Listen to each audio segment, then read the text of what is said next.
अस्सलाम वालेकुम नाज़रीन, डिबेट में भली कार मां आम जी मेज़बान सामा वहाब। डिबेट में गुफ्तगू कंदासीं अमरीका ईरान जे हवाले सां। इन वक़्तु जेका मौजूदा सूरतहाल आहे, जीअं त तव्हांखे ख़बर आहे, पाकिस्तान जी सालिसी खां पोइ 60 ॾींहंनि जो हिकिड़ो टाइम फ्रेम तय कयो वियो हो अमरीका ईरान जे विच में। पर जीअं त हिन वक़्तु अमरीका ऐं ईरान जे विच में MOU जो मुद्दो उहो ख़तमु थी चुको आहे ऐं बिना नतीजे MOU पंहिंजी पुॼाणी ते पहुतो आहे। इन जे वाद जे हवाले सां अमरीकी सदर जो चवण त इन में वाद जो को फ़ैसिलो नाहे कयो। ईरान खे हाणे जेको आहे उहो बिना कंहिं शर्त जे हिन जंग खां ॿाहिरि निकिरणु घुरिजे। इन खे अलावा ईरान जो इहो चवणु आहे त हिन वक़्तु आबने हुर्मुज़ जे हवाले सां कंट्रोल उन्हनि जो बरक़रार आहे ऐं हिन वक़्त ताईं अमरीकी जेका दावा आहे त आबने हुर्मुज़ ईरान न पर अमरीका जे कंट्रोल हेठि आहे, उनजी बि वक़्तनि फ़वक़्तनि तरदी साम्हूं अचे थी। इन खां अलावा प्रोग्राम में गुफ़्तगू कंदासीं सिफ़ारती कोशिशुनि जी नाकामी जी सूरत में ईरान पारां अमरीकी नाकाबंदी खे टोड़ण जी ॻाल्हि कई वई आहे। उनखे अलावा नज़ीर यमन जे हौसिन पारां सऊदी रिफाइनरी ते ड्रोन हमिलो बि कयो वियो आहे। ओवरऑल मक्का पैक्ट खां पोइ हिन वक़्तु ख़िते जे अंदरि सूरतहाल छा आहे ऐं अॼु अमरीकी सदर रजब तय्यिब एर्दोग़ान सां टेलीफोनिक राब्तो बि कयो आहे ऐं ॿिन्ही अॻुवाणनि पारां ख़िते जी सूरतहाल ते तफ़सील ॻाल्हि कई आहे। तुर्की जे सदर पारां ईरान जे हवाले सां ॻाल्हियुनि जी पेशकश में किरदारु अदा करण जे हवाले सां बि पेशकश कई वई आहे। हिन वक़्तु मौजूदा सूरतहाल में तुर्की जो इन हवाले सां पेशरफ़्त थियण ऐं ॻाल्हियुनि में साम्हूं अचणु छा कंहिं नए इशारे जे तरफ़ ॻाल्हियूं वञण जो इशारो आहिनि ऐं इन खां अलावा रजब तय्यिब एर्दोग़ान जो इहो चवणु इन मक्का पैक्ट खां पोइ त ॻाल्हियुनि जे हवाले सां हू किरदारु अदा करे सघे थो। इन हवाले सां गुफ़्तगू कंदासीं त मक्का पैक्ट खां पोइ ईरान ऐं अमरीका जे विच में तुर्की कहिड़ो किरदारु अदा करे सघे थो। ऐं इन खां अलावा प्रोग्राम जे ॿिए हिसे में गुफ़्तगू कंदासीं कश्मीर में हुकूमत साज़ी जे हवाले सां जेके मामला आहिनि उहे आख़िरी मरहले में दाख़िल थी चुका आहिनि। आज़ाद कश्मीर में नून लीग अक्सरियत हासिल करे वरिती आहे ऐं सादा अक्सरियत खां पोइ हाणे हुकूमत साज़ी जे हवाले सां इजलास थियो आहे मरी में। उन हवाले सां वज़ीर आज़म जे हवाले सां जेके उम्मीदवार आहिनि उन्हनि खे फाइनलाइज़ करण जो जेको मरहलो आहे उहो हिन वक़्तु हलंदड़ आहे। उनखां अलावा आज़ाद कश्मीर जे अंदरि 24 अगस्त ते चूंडूं थियण वञनि पियूं मख़सूस सीटुनि ते। उन हवाले सां प्रोग्राम में गुफ़्तगू कंदासीं त छा नून लीग हुकूमत साज़ी खां पोइ आज़ाद कश्मीर जे अंदरि इतिहादी नाराज़ आहिनि, अमन अमान जी सूरतहाल ख़राबु आहे, एहतजाज बि जारी आहिनि। इन सॼनि मसइलनि खे नून लीग कीअं मुंहुं ॾींदी, छा हिकमत अमली हूंदी ऐं पीपल्स पार्टियुनि खे कीअं काउंटर कंदी, इन सॼे मंज़रनामे ते गुफ़्तगू कंदासीं। पर सभ खां पहिरीं ईरान अमरीका जे मामले जी गुफ़्तगू लाइ असां सां हिन वक़्तु वीडियो लिंक ते मौजूदु आहिनि पढ़ी मामलनि जा माहिर आहिनि, फॉर्मर एम्बेसडर आहिनि हसन हबीब साहब। उनखे अलावा फारूक मुरई साहब ऐं शकील नाइज बि मूंसां गॾु प्रोग्राम में शामिल रहंदा। तो मैं सभी मेहमानों के वली कार चंद हसन साहब शुरुआत आपसे करेंगे। इस वक्त हम बात कर रहे हैं आबने हुर्मुज़ के हवाले से। अमरीका ये कह रहा है कि वो अमरीका का इलाका है और वो अमरीका का उस पर कंट्रोल भी है, जबकि ईरान इसकी तरदीद करता रहा है।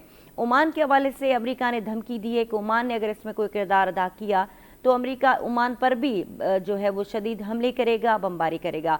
आप क्या समझते हैं कि ओमान जैसा मुल्क जो एक न्यूट्रल मुल्क रहा है और सबसे बड़ा इत्तेहादी रहा है अमरीका का और यूरोप का, उसके बाद अमरीकी सदर की तरफ से इस तरह के बयानात, क्या समझते हैं कि ओमान इसको सीरियस लेगा? पहले तो बहुत शुक्रिया। दूसरे ये कि देखिए प्रेसिडेंट ट्रंप जो हैं उनकी पॉलिसीज ऐसी हैं कि उससे उनका अपना स्टाफ भी खुश नहीं है, मुल्क भी खुश नहीं है, लेकिन उन्होंने पूरी दुनिया में एक क्योस फैलाया हुआ है। उनका एक स्टेटमेंट ये भी आया था कुछ दिन पहले कि वो ओमान पे कब्जा कर लेंगे। देखिए प्रेसिडेंट ट्रंप साहब अपनी ही जंग में बुरी तरह फंस चुके हैं। अब उनको चाहिए ये कि वो जितना कम नुकसान हो उस पे बाहर निकल आए किसी तरह से, भले वो तुर्की के थ्रू हो, भले पाकिस्तान के थ्रू हो, सऊदी अरब के थ्रू हो। देखिए जो मक्का पैक्ट के तीनों मुल्क हैं ये अमेरिका के पुराने दोस्त हैं, ऊपर नीचे होता रहता है, लेकिन ये खासतौर पे तुर्की और पाकिस्तान के केस में वेरिएशन आती है, लेकिन सऊदी अरब तो परसिस्टेंटली अमेरिकन सपोर्टर है। तो जितना हथियार वो खरीदता है उससे तो अमेरिका की डिफेंस इंडस्ट्री चलती है। तो अमेरिका के ये सब बयानात कि वो कब्जा कर लेंगे, ये कर लेंगे, वो कर लेंगे, बहुत ही जिसे कहें कि इमेच्योर हैं। उनको पता होना चाहिए कि उनकी नेवल पावर जो है वो इस वक्त लोएस्ट पे है। इब्राहिम लिंकन जो उनका सबसे बड़ा जहाज है उसके मसाइल आपने सुने हुए हैं, उसके सेलर्स खुदकुशी कर रहे हैं। दूसरा जहाज जॉर्ज वाशिंगटन आना है वो अभी पहुंचा नहीं है। تو کس طرح سے حملے کریں گے؟ ریجن کے سارے ایئرپورٹ جو ہیں وہ ڈاؤٹ فل ہو گئے ہیں. اگر وہ دوبارہ یوز ہوں گے تو ایران کو موقع لگے گا دوبارہ ہٹ کرنے کا.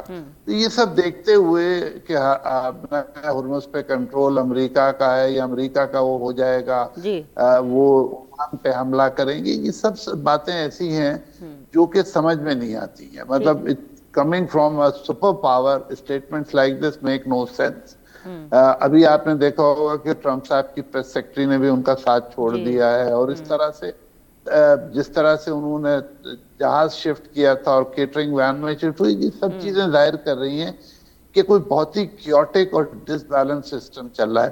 جس نے بھی ان کو یہ مشورے دیے تھے اور اگر انہوں نے خود جنریٹ کیے ہیں, تو یہ ساری وہ باتیں ہیں جو ڈیفیکلٹ ہیں. اور اس طرح کے حالات میں پیس ٹاکس کرنا یا پیس کی ایفرٹس کرنا بڑا مشکل ہے.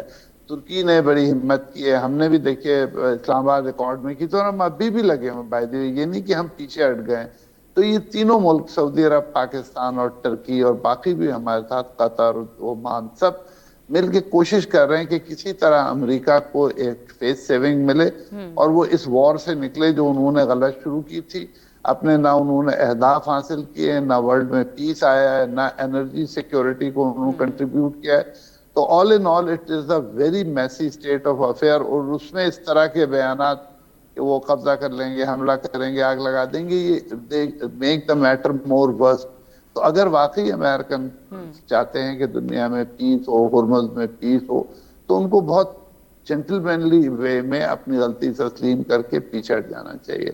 اس میں نقصان ان کا, آپ نے جیسے فرمایا کہ ٹرکی کی طرف سے جو پیشکش کی گئی ہے امریکہ کو ایک سیف ایگزٹ کے حوالے سے, آپ جس طرح کہہ رہے ہیں, آپ کیا سمجھتے ہیں کہ ٹرکی جو ہے وہ نیٹو کا ممبر بھی ہے, اب مکہ پیکٹ کے اندر بھی وہ شامل ہے, آپ کیا سمجھتے ہیں کہ ٹرکی کا اس وقت کردار کیا ہوگا مکہ پیکٹ کے بعد؟ دیکھیے, مکہ پیکٹ ترکی کو یا پاکستان کو یا سعودی عرب کو نہیں روکتا پیس ٹاک سے یا پیس ایفرٹ سے. وہ پیکٹ پیورلی ڈیفینسو ہے, ایک نئے آرکیٹیکچر کی سائن ہے. اب لگتا یہ ہے کہ 2 لیول کی سیکیورٹی ہوگی. دی ہائر لیول سیکیورٹی امریکہ ہی کے پاس رہے گی, اور جو آن گراؤنڈ ہے کنونشنل سسٹمز ہیں وہ جس میں فوج, ٹینک, توپ خانہ ہے, وہ سارا رہے گا ترکی, پاکستان, سعودی عرب کا, اور باقی ملک بھی اس میں جوائن کریں گے. آبویسلی کویت ہے اور بحرین ہے, عمان ہے, یہ لوگ بھی وش کریں گے کہ یہ اس پارٹ بن جائے. تو ایک سارٹ آف اسلامک نیٹو کا شیپ آ رہا ہے. لیکن اوور آل سیکیورٹی یا ہائی لیول سیکیورٹی امریکہ کے پاس رہے گی, کیونکہ جو ٹیکنیکل کیپیبلٹیز چاہیے وہ یا اسرائیل کے پاس ہیں یا امریکہ کے پاس ہیں. تو ہم لوگوں کو ابھی اس لیول پہ آنے میں میرے خیال میں 20-25 سال اور لگیں گے کہ ہم انہیرنٹلی اسٹرانگ کوئی سسٹم بلڈ کر لیں. اچھا سر, پاکستان کی ثالثی میں جو ایم او یو ہوا تھا اس کا مدعا ختم ہو چکا ہے اور اب وہ ایکسپائر ہے, اور اس کو ایکسٹینڈ کرنے کے لیے نہ امریکہ ولنگ ہے نہ ہی ایران. آپ کیا سمجھتے ہیں کہ ایم او یو کے ختم ہونے کے بعد آپ کیا سمجھتے ہیں اس وقت معاملات اب کہاں ٹھہرے ہیں دونوں ممالک کے بیچ؟ دیکھیے, whatever had happened, اس کی ڈیٹ ایکسپائر ہو گئی ہے, لیکن اس کے کانٹینٹ بڑے ویلڈ ہیں. The content provides the way out. تو مجھے یقین ہے کہ جیسے کوئی بات چیت آگے چلے گی تو Islamabad accord will be the basis for the next agreement. جس چیز پہ ایک دفعہ ایگریمنٹ ہو چکا تھا اسی کو لے کے آگے چلنا زیادہ لاجیکل سمجھ میں آتا ہے.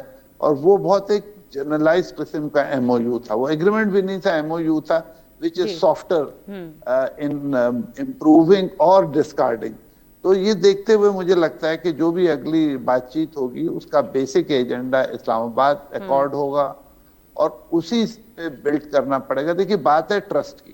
ایران اس وقت تک بات نہیں کرے گا جب تک کہ ان کو یہ یقین نہیں ہو کہ امریکہ سنجیدہ ہے.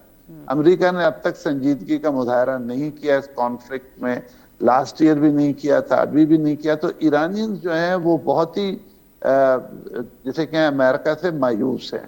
اور جب تک کہ کوئی, اب یہ ایک موقع لگا تھا اسلام آباد ایکارڈ کا, پریزیڈنٹ ٹرمپ صاحب نے اس پہ بلڈ نہیں کیا. شاید اسرائیل کا فکر ہے یا ان کی اپنی لابیز کے لوگ ہیں جو بالکل اس کو پسند نہیں کرتے.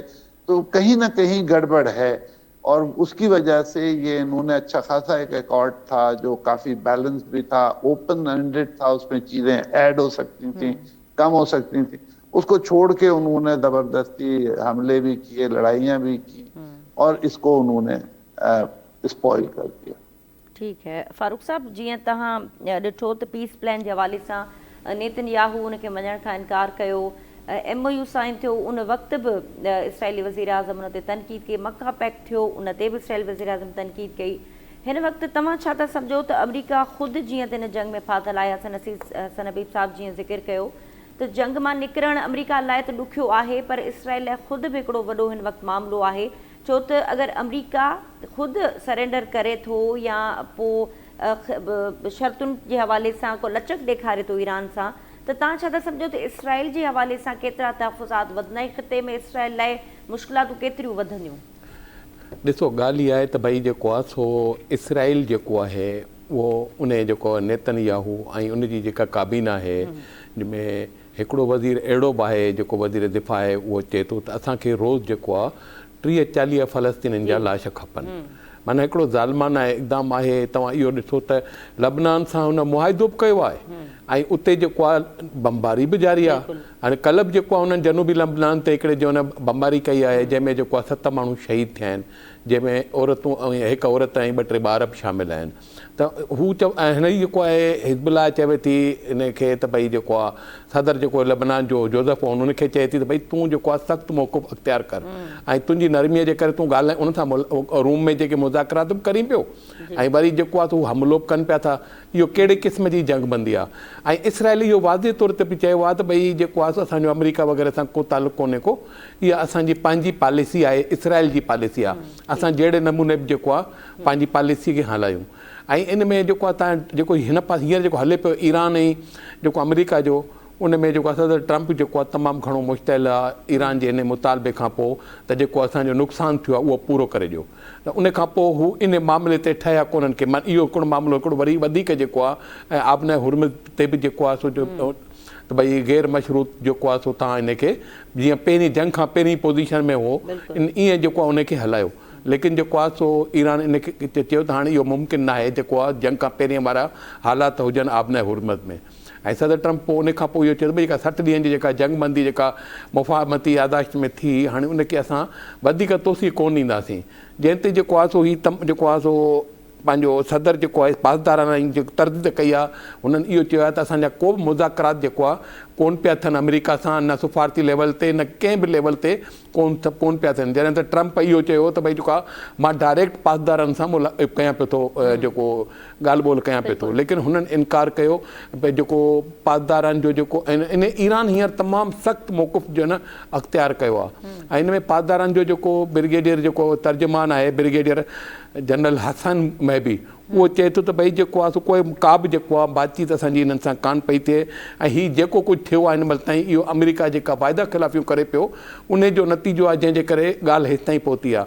हुन इहो बि चयो त भई जेको आहे सो हीउ जेको ट्रंप जेको आहे बयानु पियो थो ॾिए इहे तेल जी क़ीमतूं जेके आहिनि आर्ज़ी तौर ते जेको आहे घटि थियण जे लाइ जेको आहे इहे बयानु पियो थो ॾिए. ऐं हिन इहो बि चयो भई जेका तसवराती जेका जंग आहे ख़्याली जेको आहे पुला पियो थो जेको पचाए पियो थो जेको आहे ट्रंप मैदान जंग में, इहो मुमकिन न आहे. ऐं हींअर ईरान खे वटि वाहिद रस्तो आहे पंहिंजी शिकस्त तस्लीम करे ऐं ईरान जूं शर्तूं क़बूल करे. ऐं इन में मां तव्हांखे हिकिड़ी ॿी ॻाल्हि ॿुधायां त भई जेको आहे हींअर जेका सॼी दुनिया खे ख़बर आहे त भई जेको आहे सो ट्रंप हींअर इन जंग में फाथल आहे.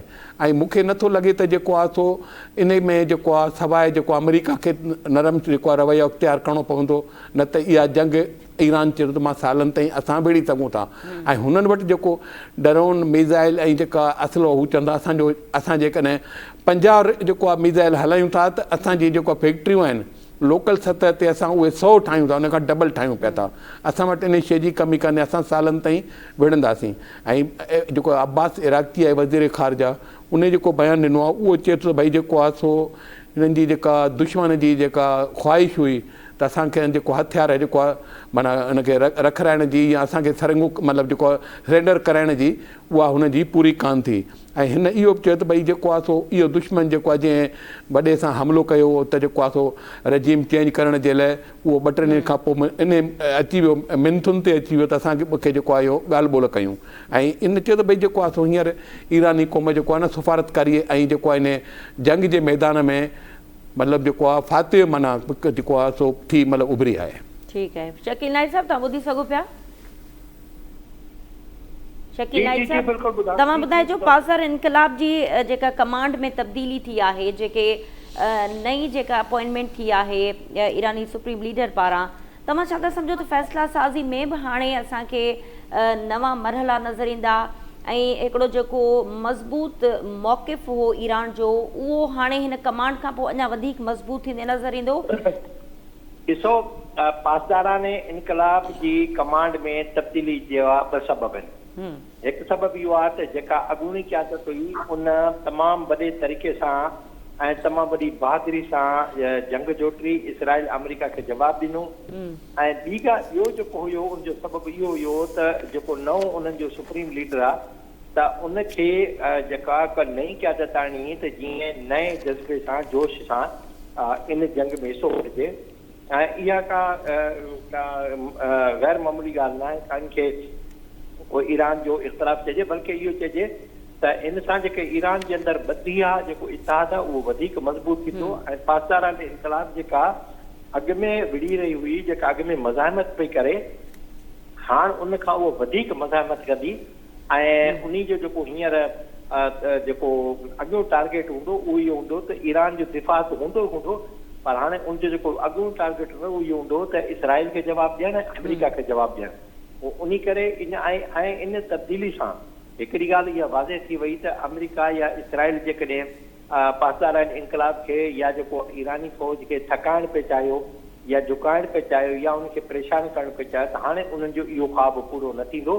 ऐं हाणे उन्हनि खे जेको आहे जीअं चइबो आहे न त पथर जो जवाबु सिर सां मिलंदो, सिर जो जवाबु पथर सां मिलंदो। सो हू हाणे इन शइ जो इंतज़ारु कनि त जेकॾहिं हुननि जारियत कई या उन्हनि अहिड़ी ॿीहर जंग जोटण जी कोशिशि कई त उन्हनि खे पासदाराने इनकलाब जी जेका नई क़यादत आहे उनखे भरपूर जवाबु ॾींदी ऐं अॻु खां वधीक मज़बूत ऐं मुयसर जवाबु मिलंदो। ऐं ॿी ॻाल्हि इहा साबित थी त जेको सुप्रीम लीडर आहे उहो मुश्तबा खामनई, उहो इन्हनि फ़ैसिले खां पोइ हाणे घटि में घटि यूरोप जे जेके ओलह जे मुल्क आहिनि या इसराइल उन जे अॻियां उन जी हिकिड़ी नई तस्वीर आई आहे त हुन जंग जो पूरो तजुर्बो कयो आहे, जंगी हालतुनि खे ॾिठो आहे ऐं हुन इन अरसे दौरान चूंड कई आहे उन्हनि कमांडरनि जी या उन फ़ौजी क़यादत जी त जेके अॻे महासे जॾहिं विढ़नि त दुनिया खे ख़बर पवे त भई वेड़ ईअं थींदी आहे। तो इहो हिकिड़ो मुश्तबा खामनई जो हिकिड़ो पंहिंजो फ़ैसिलो बि आहे, उनजो बहितर क़दम बि आहे ऐं उनजो फ़ैसिला साज़ी में बि साबित थी वियो त हू हाणे वधीक मज़बूत ऐं उनजा जेके पंहिंजा हौसला आहिनि, जज़्बा आहिनि, उहे वधीक ताक़त वारा आहिनि। उन करे हुन इहा नई क़यादत आंदी आहे ऐं नई क़यादत ई हाणे इन जंग के मोड़ दी। अच्छा हसन साहब, आप फरमाएगा कि IRGC में जो नई क़यादत हमें सामने देखने को मिल रही है, आप क्या समझते हैं कि अब वो जो मौक़िफ़ था पीस टॉक्स का, MOU का, सफारतकारी, डिप्लोमेसी, आप क्या समझते हैं कि IRGC की नई कमांड के बाद हम ये तवक्का कर सकते हैं कि जो है पीस टॉक्स आगे मज़ीद बढ़ेंगी, या आप समझते हैं कि अब हमले और कार्रवाइयाँ मज़ीद बढ़ेंगी क्योंकि IRGC के जो कमांडर्स हैं वो ईरानी सुप्रीम लीडर के लॉयल हैं और वो सिर्फ उनका ही हुक्म मानते हैं? और ईरानी सुप्रीम लीडर के जो अब तक के बयानात हैं उस हवाले से उन्होंने कभी भी अमेरिका के हवाले से पीस टॉक्स को जो है मज़ीद बढ़ाने की बात नहीं की, हमेशा बदला लेने की बात हुई है। तो आप क्या समझते हैं बिटवीन द लाइन दोनों सिविल गवर्नमेंट और IRGC कमांडर्स के हवाले से, आप क्या समझते हैं कि इस वक्त फ़ैसला साजी का जो अख्तियार है वो किसके पास है? और फाइनली पीस टॉक्स की अगर बात करें तो उसमें दोनों फरीकें का मौक़िफ़ जुदा है, आप समझते हैं कि दोनों एक पेज पर हैं पीस टॉक्स के हवाले से? देखिए, जहाँ तक IRGC का मैं काफ़ी अरसे से फॉलो कर रहा हूँ, they are very very how to say integrated. उनका जो भी मौक़िफ़ है, आप जितनी भी कमांड में चेंज आ जाएगी वो मौक़िफ़ नहीं चेंज होगा। इस जंग ने इनफैक्ट IRGC को और स्ट्रॉन्ग कर दिया है। जब हम पीस टॉक्स चल रही थी तो अमेरिकन को खतरा ये था कि कहीं सिविल और IRGC अलग पेज पे ना हो, तो उन्होंने एक बहुत मशहूर कुर्द लीडर के थ्रू कोशिश की थी। तो ये पता चला कि नहीं भाई, इन दोनों का मौकफ एक ही है। और IRGC उस पीस टॉक्स में सिविलियन सेटअप से शरीक होती है, और जो भी कुछ होता है वो सुप्रीम लीडर की मर्जी से हो रहा है। तो इस वक्त जो है वो सुप्रीम लीडर जो है वो दोनों धड़ों के दरमियान बैलेंस है, लेकिन पावर ज्यादा जो है वो IRGC के पास है, और वो बाकायदा ऐलान कर रहे हैं कि वो अपने शहीद सुप्रीम लीडर का बदला जरूर लेंगे। तो पीस टॉक्स अपनी जगह है, पीस टॉक्स तो जरूरत है सबकी, अमेरिका की भी, ईरान की भी, लेकिन IRGC के मौकफ में कोई लचक नजर नहीं आएगी, ना अभी ना लेटर। चाहे जंग कितना भी चले, नुकसान कितना भी हो, दे आर वेरी मच वोकल कि जनाब हम बदला भी लेंगे और हम इस जंग को जारी रखेंगे। क्योंकि देखिए दे हैव रियलाइज्ड कि अमेरिका एक रिलायबल पार्टनर नहीं है। तो अगर अमेरिका रिलायबल पार्टनर नहीं है तो उससे नेगोशिएट करना, ये उम्मीद करना कि अमन आएगा, सैंक्शंस उठेंगे। अब देखिए अमेरिका का जो भी प्रपोजल होता है उसमें होता है कि आप डिलीवर कर दें, ये हम ग्रेजुअल करेंगे। तो अगर हमने डिलीवर कर दिया, हमने आपकी बात मान ली, होर्मुज खोल दिया, सारे पड़ोसियों से वादा कर लिया कि हमला नहीं करेंगे, उसके बाद आपने डिलीवर नहीं किया तो हम किधर जाएंगे, किससे जाके कहेंगे कि अब हम क्या करें।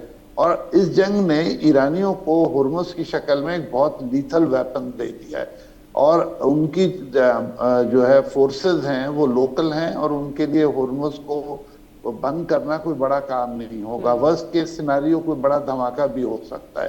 तो ये सब देखते हुए पीस के चांसेस काफी ब्लीक होते चले जा रहे हैं, क्योंकि मिसट्रस्ट कम नहीं हो रहा, और अमेरिकन जो हैं वो they are not helping with things. उनका अपना स्टेट डिपार्टमेंट कमजोर हो गया है, वॉर डिपार्टमेंट स्ट्रांग हो रहा है, और जितने भी लोग सेनर वॉइस थी वो धीरे धीरे सिस्टम से चले गए। तो पीस के चांसेस अब लीक होते चले जा रहे हैं, डिप्लोमेसी जो है वो कामयाब नहीं हो रही है, और ये सब प्रेसिडेंट ट्रंप और उनके दोस्त नेतन्याहू की वजह।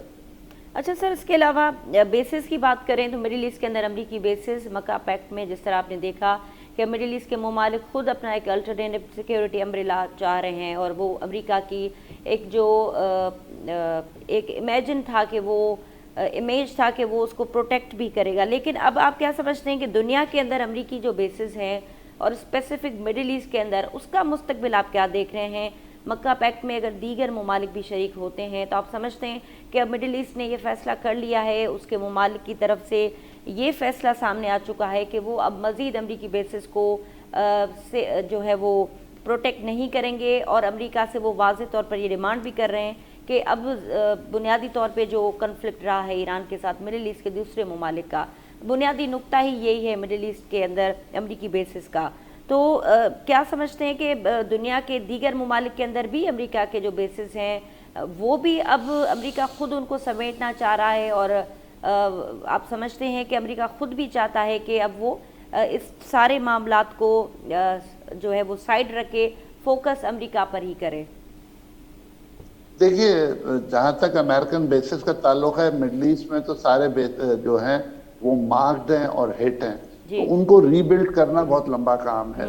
दुनिया जहान में बाकी बेसिस में हो सकता है अमेरिका ग्रेजुअली इसी सेटअप पे आए कि रीजनल जो पार्टनर्स हैं या हैवी वेट्स हैं उनको प्रमोट करे कि वो टेक ओवर कर लें सिक्योरिटी, और अमेरिका जो है वो वेरी क्वाइटली जो है वो अपना रोल सुपरविजन पे ले जाए, हायर लेवल पे ले जाए, और जो ग्राउंड फोर्सेस हैं या जो ग्राउंड बेसिस हैं वो रीजनल कंट्रीज मेंटेन करें, और वो सर्विस प्रोवाइड करें या सिक्योरिटी प्रोवाइड करें, वो उनका अपना अरेंजमेंट हो। जैसे पाकिस्तान सऊदी पैक्ट था, फिर ये जो मक्का पैक्ट है, इस तरह का मॉडल अब जो इमर्ज हो रहा है, मुझे लगता है अमेरिकन बेसिस कम होंगे लेकिन ग्रेजुअली कम होंगे। ऑलरेडी 800-900 हैं, 900 से ज्यादा हैं, तो इनको बंद तो नहीं किया जा सकता, इनको ग्रेजुअली लोअर करेंगे, इनको शटडाउन अल्टीमेट करेंगे, क्योंकि अमेरिका अब अफोर्ड नहीं कर पा रहा है। और सिक्योरिटी में भी अब एक नया जैसे पैराडाइम आया है, उसमें लगता ऐसा है कि अमेरिका जो है सिर्फ वो हायर लेवल की सिक्योरिटी यानी स्पेस और सैटेलाइट इन पे फोकस करेगा। ग्राउंड यानी एयरफोर्स और ड्रोन्स ये सब लोकल हो। ठीकु आहे। फारूक साहब, तव्हां कीअं पिया ॾिसो मक्का पैक्ट बि थियो, पर हिन वक़्तु जेके ख़बरूं साम्हूं अचनि पियूं, यमन जे हुसी बाग़नि सऊदी रिफाइनरी ते ड्रोन हमिलो कयो आहे, त तव्हां छा था सम्झो त हिन वक़्तु बि हमलनि जो सिलसिलो जारी आहे, त पोइ मक्का पैक्ट तव्हांखे लॻे थो त इन सूरत हाल में को किरदारु अदा कंदो, ऐं जीअं पाकिस्तान आहे, टर्की आहे, उहो को रोल प्ले कंदा हुसिन सां ॻाल्हियुनि जे हवाले सां, ऐं इन्हनि धुरियुनि खे ऑन बोर्ड आणे करे सऊदी सां उन्हनि जो को ठाह वग़ैरह कराइण लाइ तव्हांखे लॻे थो त इहे मुल्क मुतहरिक थींदा? हाणे ॾिसो, सऊदी अरब जेको आहे सो मुंहिंजो ख़्यालु आहे त सॼी दुनिया में सभिनी खां वधीक तेल पैदा करण वारो मुल्क आहे। सो इन में जेको आहे सऊदी आहे तमामु घणी कोशिशि करे पियो, सब्र खां कमु वठे पियो, ऐं हमला कनि पिया, जेको आहे सऊदी बि कार्रवाई करे पियो, लेकिन एतिरे क़दुरु न जंहिं तरीक़े सां जेको आहे सो होसी कनि पिया कार्रवायूं बहिरी जहाज़ रोकण जूं, उन्हनि ते जेको आहे मिज़ाइल फायर करण जूं या ड्रोन फायर करण जूं, लेकिन जेको आहे सऊदी आहे जेको आहे सो कोशिशि करे पियो त को जेके होसिन हमला कया आहिनि उन में उते कुझु जेको आहे माना यमन जेको हुकूमत आहे उन जे हिकिड़े शहर जो बंदरगाह जेको आहे इन यमन जो, उन में जेको हुननि हमलो कयो आहे उन में कुझु माण्हू जेको आहे उहे शहीद थिया, ऐं होसी जेके आहिनि उहे जेको आहे सो जवाबी कार्रवाई कनि पिया। हुननि जो इहो चवणु आहे त भई जेको आहे इहे जेके कार्रवायूं यमन करे पियो थो इहो सऊदी अरब जे चवण ते पियो करे, लेकिन सऊदी अरब डायरेक्ट कोन पियो कोन ते अञा ताईं कार्रवाई कान कई आहे। हू सब्र जो मतिलबु इज़हार करे पियो त कहिड़े तरीक़े सां ॻाल्हियुनि सां मामिलो हल थिए, ऐं बाक़ी जेका होसिन जे मथां जेके हमला जवाबी थियनि पिया उहो यमन जेको जनूबी यमन आहे उहो जेका हुकूमत जेका सऊदी आहे जंहिंखे जेको आहे जंहिंजी हिमायत हासिलु आहे सऊदीया जी, उहो जेको आहे उहो हुननि ते जवाबी कार्रवाई होसिन ते करे पियो थो। हिन महिल ताईं अञा ताईं जेको आहे सऊदी अरब जे तरफ़ां का जवाबी कार्रवाई होसिन ते न थी आहे, लेकिन हुनजी कोशिशि इहा ई आहे त मामिलो ॻाल्हियुनि सां ख़तमु थिए, लेकिन जेका तुर्की या पाकिस्तान जो मामिलो आहे उहो जॾहिं सऊदी अरब चवंदो भाई उहो पाण चवंदो त भई तव्हां जेको आहे जवाबी कार्रवाई कयो या हीउ मसइलो आहे, त उन खां पोइ पाकिस्तान कार्रवाई कंदो। पाकिस्तान जा तव्हांखे 8,000 फ़ौजी उते मौजूदु आहिनि, स्क्वाड्रन पूरो मौजूदु आहे जेको आहे सो जहाज़नि जो, इन में तव्हां अंदाज़ो लॻाए त भई जेको आहे सो हिननि जी जेका हिकिड़ी इहा हिकमत अमली आहे या हुनखे चइजे त भई कहिड़े तरीक़े सां जेको आहे मामिलो अफ़वाम तफ़हीम सां जेको आहे ऐं जो ॻाल्हि ॿोल सां मामिलो हल थिए, लेकिन मां नथो सम्झां त भई जेको आहे सो सऊदी अरब जेको आहे सो होसिन ते हमिलो कंदो। भई हुन होसिन जो इहो चवणु आहे त भई जेको आहे जेके बि हमला थियनि पिया उहो सऊदीअ जी शइ ते थियनि पिया। हाणे जेको आहे सो ॾिसजे अॻिते हली छा थो, लेकिन सऊदी जी कोशिशि इहा आहे त डायरेक्ट हमिलो न थिए हुनजो। ठीक है नाज़रीन, इतने प्रोग्राम में मुख्तसर ब्रेक पटू था। हसन हबीब साहब बहुत शुक्रिया, आपने हमें वक्त दिया। इन वक्त नाज़रीन ब्रेक जो वक्त थियो, ब्रेक का पोए गुफ्तगू कंदासीं आज़ाद कश्मीर में हुकूमत साज़ी के हवाले से गॾु रहिजो।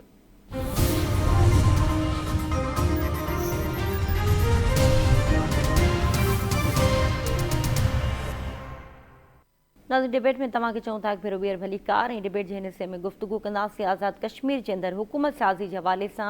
मामला अहम मरहलन में दाख़िल थी चुका हैं। अॻूणे वज़ीर आज़म नवाज़ शरीफ़ मरी में हुकूमत साज़ी के हवाले से हिकिड़ो इजलास तलब कयो, जंहिंमें मरियम साहिबा भी मौजूद हुई, ऐं आज़ाद कश्मीर के अंदर वज़ीर आज़म के हवाले से जेके मज़बूत उम्मीदवारनि में जेको सभ खां अहम आहे उहो शाह ग़ुलाम क़ादिर जो नालो इन वक्त टॉप प्रायोरिटी ते नज़र अचे पियो। उनके अलावा इजलास में औरतुनि जे मखसूस सीटनि के हवाले से भी गौर विचार कयो वियो आहे।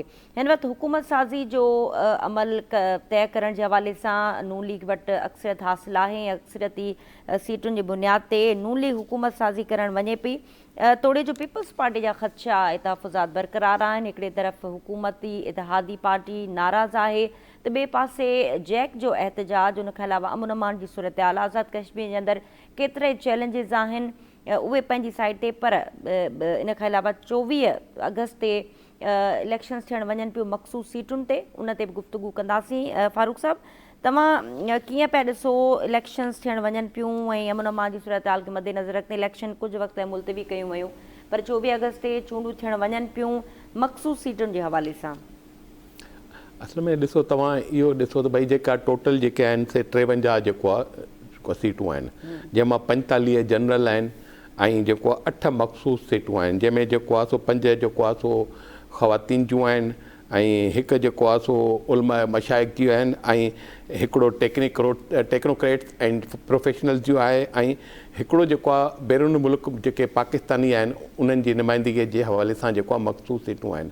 हाणे हिन महिल ताईं जेका सूरत हाल आहे भई उन में जेको 7 सीटूं आहिनि उन्हनि ते अञा ताईं इलेक्शन न थी सघियो आहे। उतां जी अमन अमान जी सूरत हाल जेको पूंछ ऐं सदोती में उते जेको आहे 7 सीटूं उहे रोकियल आहिनि, लेकिन उन जे बावजूद बि जेका इलेक्शन में जेको हिन महिल ताईं जेको आहे पोज़ीशन आहे उहे 25 सीटूं जेको आहे सो मुस्लिम लीग नून वटि आहिनि ऐं जॾहिं त PPA वटि पीपल्स पार्टी वटि 12 सीटूं आहिनि।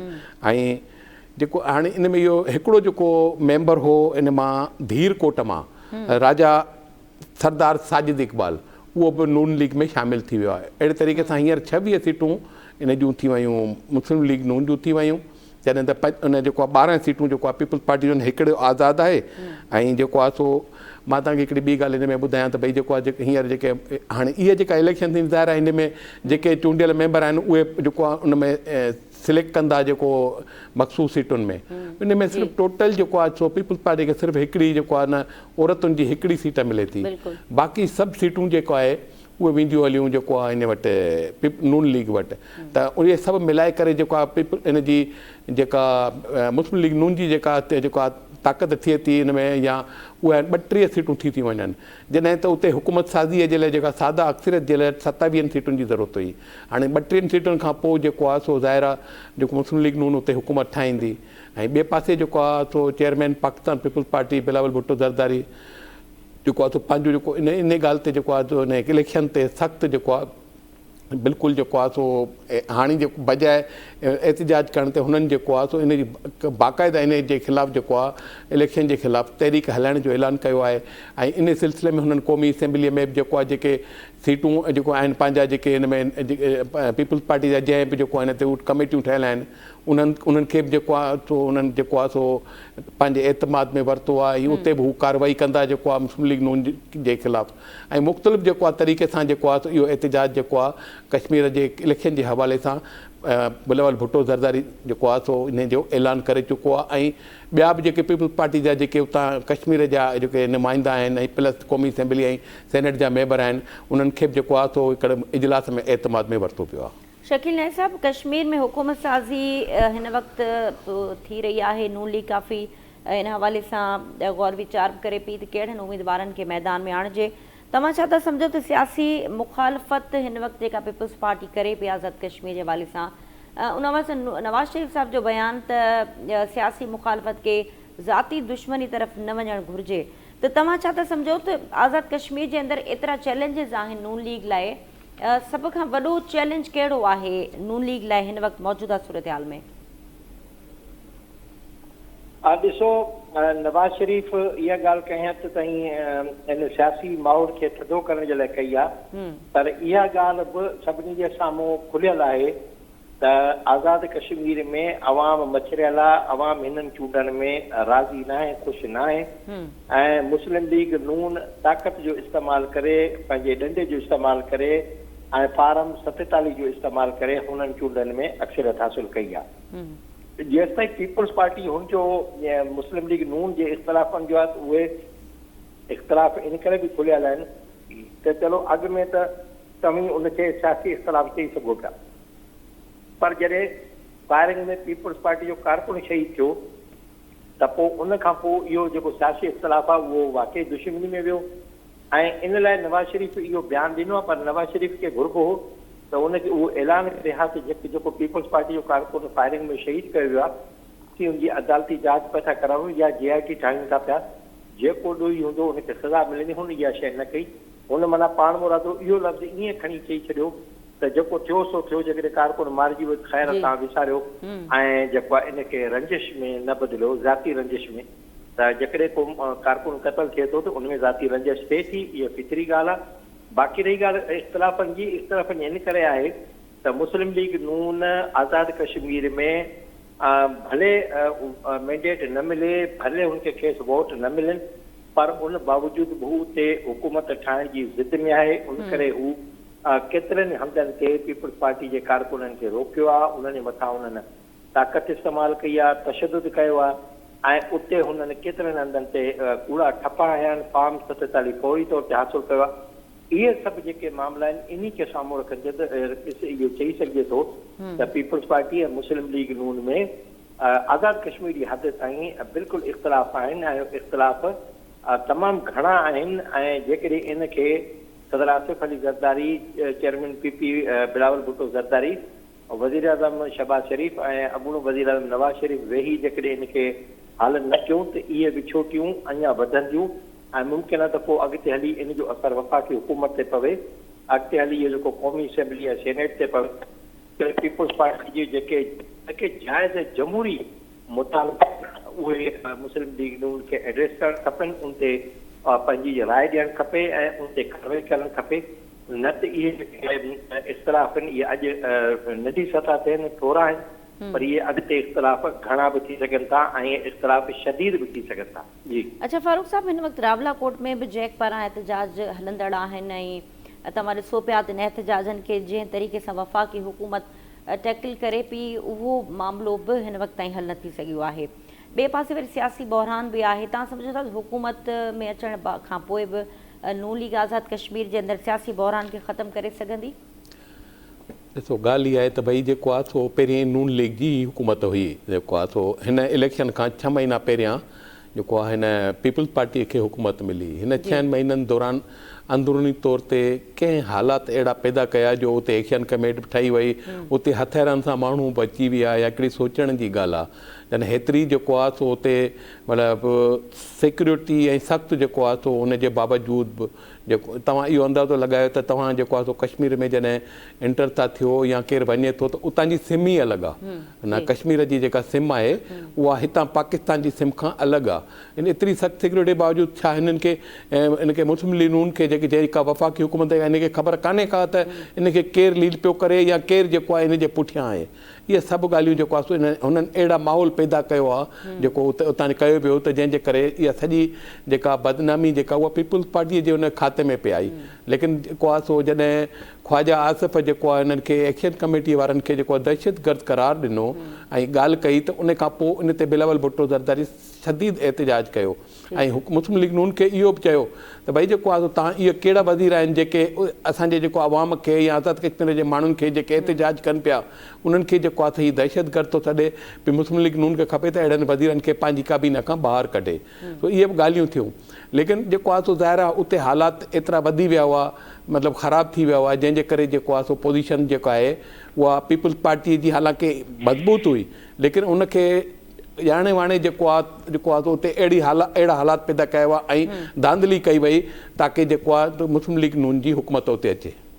अच्छा शकील साहब, जीअं फारूक साहब चवनि पिया त तमामु सिक्योरिटी जी सूरत-हाल उते हुजण बावजूदि अहिड़ो माहौल पैदा कयो वियो आहे ऐं पीपल्स पार्टी जी हुकूमत खे हलण न ॾिनो वियो। तव्हां सम्झो था त नून लीग इन्हनि मसइलनि खे ओवरकम करण जी कैपेसिटी रखे थी, छो त वफ़ाक़ी गवर्नमेंट जा मामला पंहिंजी जाइ ते, पर जेके सिक्योरिटी फोर्सिस सां एहतजाजी जेके चक्रियूं उते थियनि पियूं, जेके उते एहतजाजनि जो सिलसिलो हलंदड़ो आहे, इन मामले खे सॉर्ट आउट करण लाइ वफ़ाक़ी गवर्नमेंट कहिड़ो क़दम खणी सघे थी?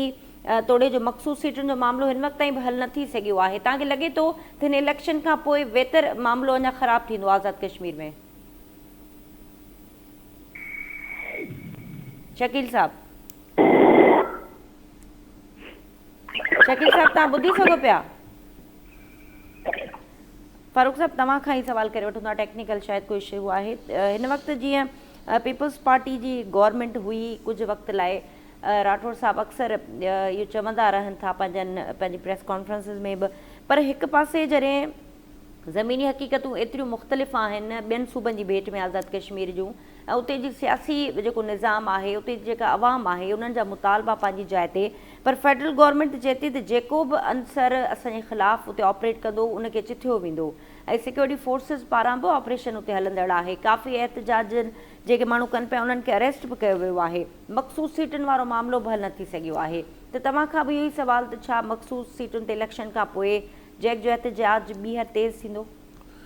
ॾिसो ॻाल्हि इहा आहे त भई जेको आहे एहतजाज थियो पिए, एतिरनि ॾींहंनि खां थियो पिए, उन ते हुकूमत जे तरफ़ां का बि जेको आहे या जेको उते पीपल्स पार्टी जॾहिं जेको आहे हुकूमत हुई उन्हनि को बि उन्हनि जे मथां एक्शन न खयो। एहतिजाज तो केर बि करे सघो, तव्हां बि करे सघो था, मां बि करे सघां थो, इहो हक़ आहे जमहूरियत में जेको आहे एहतिजाज करणु। लेकिन जॾहिं उते पुरतशदद जेको आहे माना जेको आहे हमला ऐं पुलिस वारनि ते इहे मामला शुरू थिया, तंहिंखां पोइ जेको आहे सो सिक्योरिटी फोर्सिस जेका आहे उन्हनि कार्रवाइयूं कयूं त भई एहतिजाज कयो, एहतिजाज जी माना कान्हे का। लेकिन इन जो मक़सदु इहो न आहे त तव्हां जेको आहे सो उन जेको आहे कंहिंखे जेको आहे जान सां मारियो या सिक्योरिटी फोर्सिस ते हमला कयो ऐं उन्हनि खे जेको आहे अहलकारनि खे शहीद कयो। इहो कहिड़े बि उन में कोन्हे को लिखियलु। उन खां पोइ सिक्योरिटी फोर्सिस जेको आहे उन ते जेको आहे हरकत में आई, उन्हनि जेको आहे इन सिलसिले में जेको आहे कार्रवाई कई। उन खां पहिरीं जेको आहे अहिड़ी पोज़ीशन कान हुई त भई जेको इहो जेको रावलाकोट में एहतिजाज हलियो पियो उनजी का अहिड़ी ॻाल्हि कान हुई ऐं हू पंहिंजे एहतिजाज में ठीकु आहे सही आहे, हर को एहतिजाज करे सघे थो, कनि पिया।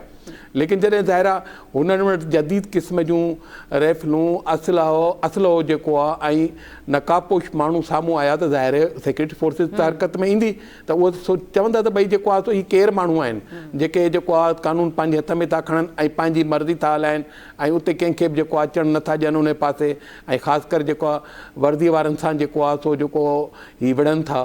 त उन खां पोइ हुकूमत कार्रवाई कई इन ॻाल्हि ते। लेकिन इहो मामिलो जेको आहे उन खे ठारण जी कोशिशि कई पीपल्स पार्टी जे जेको हुकूमत, हुननि कोशिशि कई त मामिलो जेको आहे रफ़ा दफ़ा थिए ऐं जेको आहे सो इहे जेके हिननि जा मुतालबा हुआ उहे मुतालबा बि जेको आहे सो पाण में शायदि जेको आहे इहे मंज़ूर थी वञनि हा।